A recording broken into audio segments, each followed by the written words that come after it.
So, hi guys, if you're watching this video, be aware that I will be talking about losing our baby James, and I will also be talking about medical procedures. So I advise, if you're queasy, easily made queasy, pregnant, easily upset, don't watch this video because it's not going to be an easy watch, I can tell you now. So, many of you will know from my social media that we lost our baby James. On the 14th of March, Mike and I went for a 20-week scan. Now, although we'd already had one, James was being awkward. So we had to go back because they couldn't see his face, his head or his chest. And we went back and had 2 scans, and the guy was taking a long time. And then on the 3rd scan, he brought in a second doctor. And she said that there was a hole in James's diaphragm. And they weren't entirely sure how bad it was. So we were told to come back 2 days later. Now, those 2 days in between were horrendous because, of course, I Googled, which they tell you not to do, but hey. And I found out that James had Congenital Diaphragmatic Hernia, which basically means that when he was growing and forming in my womb, his diaphragm just had a tiny wee hole. So although he was incredibly healthy in every other way, this tiny hole had let his bowel through into his chest cavity. Now, it hadn't been diagnosed in the original 20-week scan because the markers for CDH, which is its other name, either the stomach or the liver moves up into the chest cavity, but because his was at the back of his diaphragm and it was his bowels and intestines that were making their way through, it just wasn't seen. So on the Friday we went back and we saw the head consultant at Southend General, who was brilliant, and we had an amazing nurse there as well, and he took half an hour really scanning James. And yeah, then they told us he had like the most severe category of CDH. He only had one functioning lung, which only had 22% like air capacity. His poor little heart was crushed against his sternum, and his odds weren't great at all. So patients with CDH, a very mild version, have around 50% survival rate. Moderate have 30%, and with severe they don't tend to give you a percentage because it's just so dire and awful. We were offered to have some, or at least apply for a trial treatment where they put a balloon down into James and try and inflate his lungs to make them grow. But that alone had really high risks to it. And we talked a lot with our consultant and the nurse, and we said, you know, what are James's chances? And they weren't great. And survival didn't mean a thriving toddler who would eventually run around, go to school, run, you know, and do everything. His survival rates were so low that survival for James meant brain activity, not breathing on his own, not talking. And even if we did make it that far, which was very unlikely because he was so poorly that I probably would have lost him beforehand. And when he was, if we'd gone all the way through the pregnancy, he would have probably only lived minutes, possibly hours. So Mike and I made some horrendous phone calls to our parents, and then we made a decision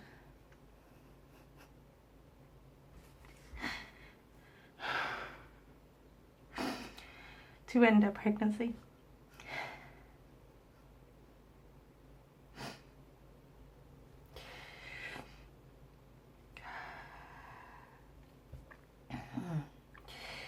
for James's sake. After spending a lifetime in hospitals myself, I didn't want that for him, and he would be so much worse off than I ever was. But we also had to think of Mike and I.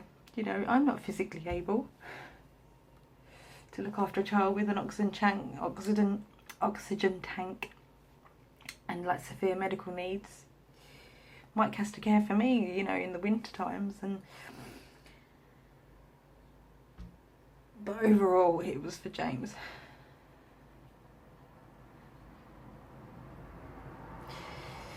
And because we loved him so much, we didn't want him to suffer and go through anything awful. So we told our surgeon, and we felt like awful people, but he said to us that he wouldn't have given us that option if he didn't think it was something we really did need to think about and consider. So that weekend was pretty horrendous because that was on a Friday, and feeling James kick all that weekend, and actually it was the first time Mike had managed to feel him kick, was just so heartbreaking. Wonderful. It makes me smile as well as cry. But feeling him kick and feeling how strong he was getting was pretty awful. But we knew we'd made the right decision, as awful as the next few weeks were going to be. We knew we couldn't let him suffer, and knowing what such awful odds he had, it felt like we didn't even have a choice, really. You know, it's still called a termination, which I hate. But it's just one of those things. As much as we love him, we had to make the best decision for him, even if it was the worst one for us. So the Tuesday afterwards, because he was so far along, he was almost 24 weeks, we had to go in for a medical procedure where they put James to sleep whilst he was still inside me. And I went into complete shock. The medical staff at Southend were amazing, brilliant. I just can't thank them enough for their being so kind and considerate.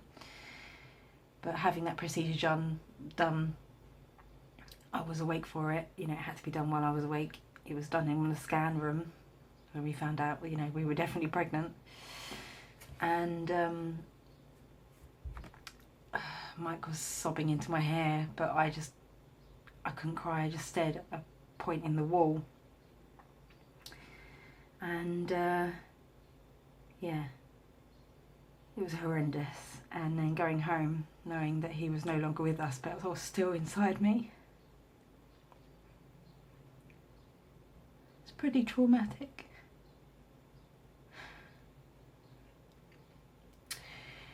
The one thing that's given me hope in all this is that CDH generally doesn't strike more than once. And it was nothing that I did, because I know some people have asked and thought that my medical conditions, the medication I was on, the fact I flew for 3 weeks, I was so ill, you know, did that contribute to this? But it didn't. It was nothing anyone could have done. It's just bad luck. And saying bad luck seems so insignificant to the magnitude of what's gone on. But that's what it was. It was bad luck.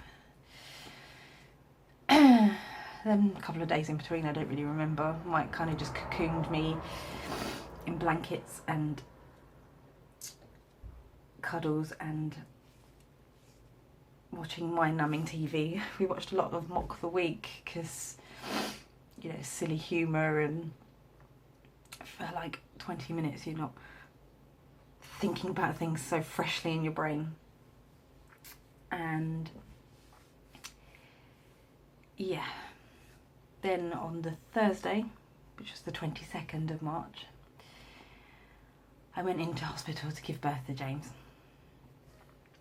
And at Southend General they have a dedicated birthing suite called the Butterfly Suite, which is a self-contained apartment where there's a bed for me, there's a double bed for Mike, there's sofas, chairs, there's a kitchen, a own bathroom. It's screened off and it's away from the main birthing ward.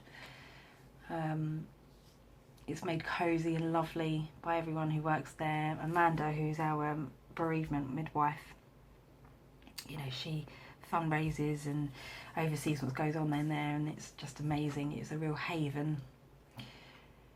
I can still hear new babies being born and expectant mothers leaving it too late and going down the corridor while they're in labour, but you know, it's just one of those things.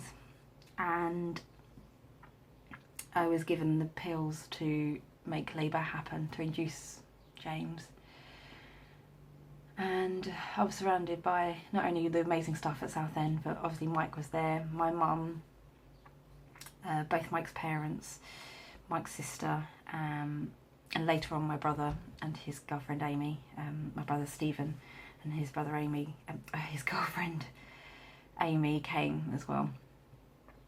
And no one could do enough for us, and we all knew what they were there for, but you know, we were trying to chat about normal things and in between sobbing. The labour wasn't too horrendous. It was 8 hours overall, and I was given lots of painkillers, which I was kind of grateful for because I didn't want to remember all of it. It was traumatic in a mental sense. I'm so used to pain that the pain wasn't my biggest worry. It was the fact that I was going to get nothing for all of this.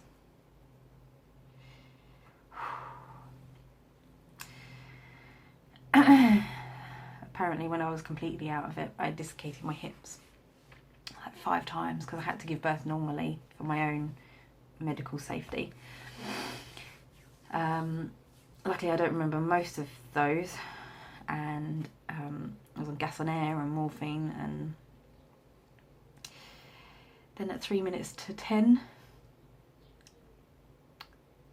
James was born in a tidal wave. My waters went in exactly the same time he was born, so it was just kind of like a tsunami of birthing fluid and James all at once. And he was perfect. Really big for his age. He was 1 pound 6 ounces at only 23 weeks and 5 days. But he was just perfect. He was tiny, but perfectly formed. Long feet like his dad and long fingers like me. Perfect little button nose, just like my nephew Alex. And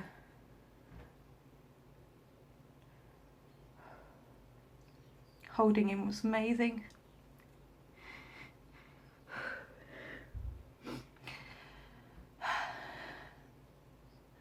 It's funny, people tell you get like this rush of love, and I know not everyone does, not everyone bonds straight away, but I felt it.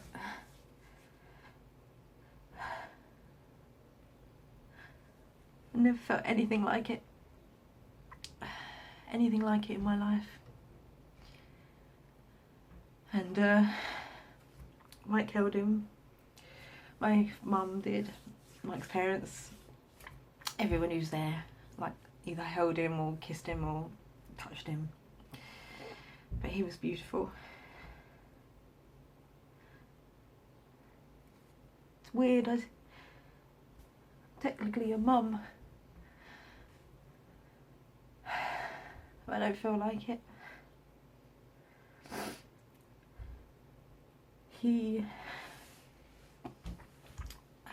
was weighed and wrapped up, and Southend has a cold cot, which means that we can hold him or have him with us for many more hours than you would if you don't have a cold cot, because of course Not to be disgusting or horrendously honest, but small babies deteriorate quite quickly once they're born, sleeping.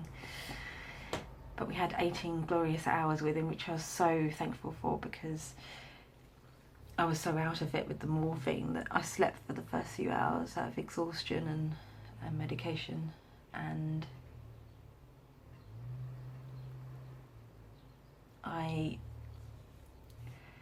sorry, I got completely lost then. But I was able to like stroke him and hold his hand and touch his feet, and it was lovely having that there. And they're so expensive, so not every hospital has them, but they really are just so amazing.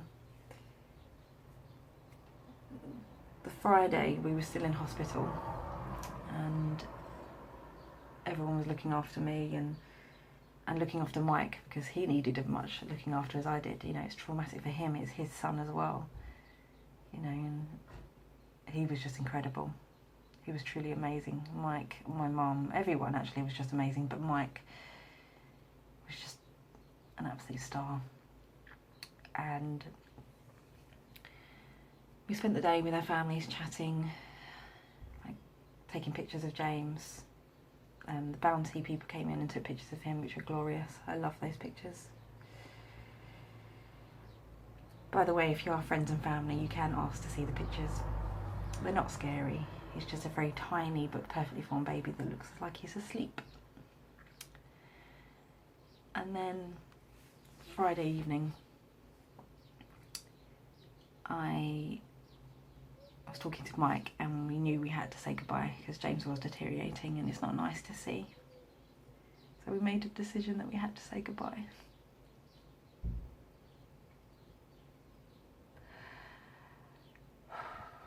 So all our family came in and said goodbye, all the family that could make it. Not everyone could make it. Not everyone was strong enough to see him. And I understand that completely because I didn't want to be there, but the family that could bring themselves to come, and they came, and then we had sort of 10 minutes, maybe 15 minutes, just saying goodbye to him and talking to him and holding him. And then our lovely nurse came in and said that she'd look after him.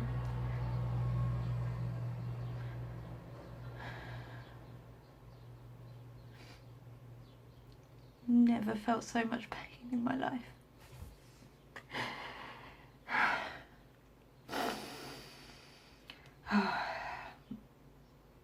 I've never heard a man, Mike, make a noise like that. Howling of pain. Hopefully we'll never hear it again. So, a couple of hours later, I felt strong enough to get up and start making our way home. So all the family sort of collaborated in getting all our stuff together, getting us together, and as I was getting dressed, I'd already realised that I'd lost my bump. My bump had gone like flat almost instantly, and I put on my maternity leggings, but it made me cry because there was no bump to go in the bump band.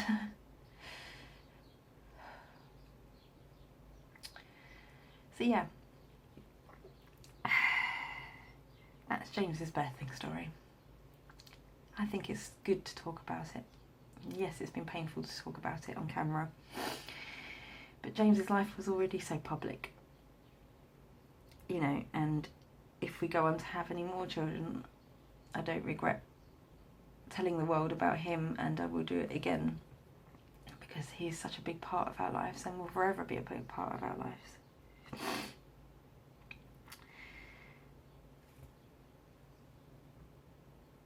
I can't tell you how grateful I am to all the family and friends who have been great. Oh dear, sorry. Something came up on my phone. Yeah, the family and friends and medical staff at Southend and the post-medical help we've had has just been really brilliant. I didn't. Well, I wasn't surprised because I don't have all these wonderful people in my life for them to be there for things like this. But you know, they wouldn't be in my life if they weren't wonderful. So yeah. So in my next video, I will go through what happens for a small person's funeral, because I feel that other mums in our horrible situation that we're in need to know how these things happen, how these things work, because we didn't know. I had to post in forums, you know, how does this happen? How do you go about having a baby funeral? So yeah, that'll be in a few days, I suppose. So thank you for bearing with me for over 20 minutes so far. I feel I needed to be honest with everyone. And also because I keep getting messages of congratulations of people who haven't spotted the posts where I've announced that James had died. So my YouTube channel is kind of the last place that I need to announce it and get it off my chest, and also honour James and how wonderful he was, how much joy he gave us for 6 months, even though the pregnancy was awful. I would do it 1,000,000 times over. So yeah, thanks for bearing with me, and I will see you in my next video.